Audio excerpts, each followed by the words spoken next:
Her har vi Ida Amalie. Hun er 4 år, og så er hun udviklet alderssvarende. Som I kan se, så er hun glad og smilende. Her har vi Snotty Gustav. Han er en af Ida Amalies legekammerater i børnehaven. Snotty Gustav piller sig i næsen. Han har gule stafylokokker koloniseret i næsen som en del af sin normale flora. Ligesom 25% af befolkningen. Endvidere så er 50% af befolkningen kontamineret med gule stafylokokker. Det betyder, at de er forurenet med dem. Stafylokokker de er lejlighedsvis patogene og gram-positive.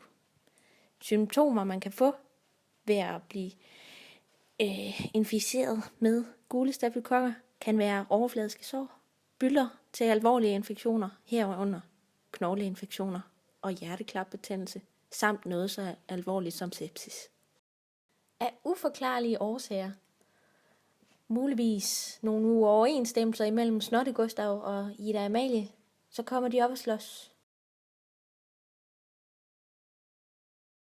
Under slåskampen imellem Snotty Gustav og Ida Amalie, krasser Gustav Ida Amalie på hendes ene arm med sine fingre, der har været oppe i næsen.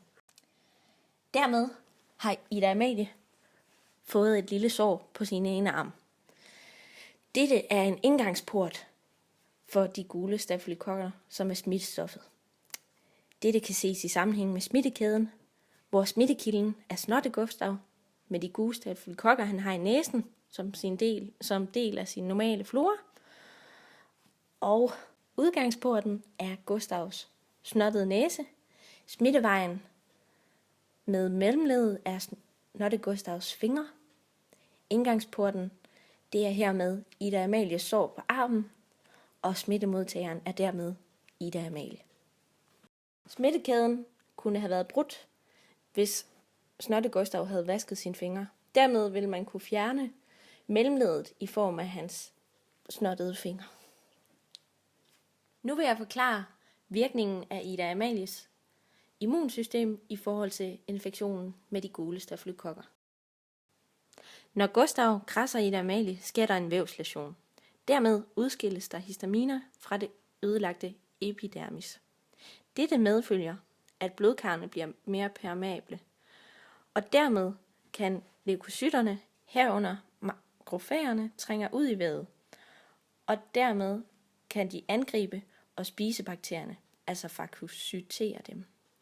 Makrofagerne udskiller cytokiner, som alarmerer og tiltrækker flere makrofager. Den øgede permeabilitet skaber en øget væskeophobning omkring det ødelagte væv, og dermed ses inflammationen i form af hævelse og rødme. Hvis Ida Amalie fik feber i forbindelse med hendes sårinfektion, så vil det tyde på, at infektionen har givet en systemisk inflammation, altså en inflammation i hele kroppen, hvilket kan være en tegn på sepsis, og dermed vil infektionen ikke længere være lokal. Sepsis er, når bakterien samt deres toksiner er kommet i blodbanen, og dermed ikke er blevet bekæmpet af immunforsvaret, og har derfor spredt sig til resten af kroppen.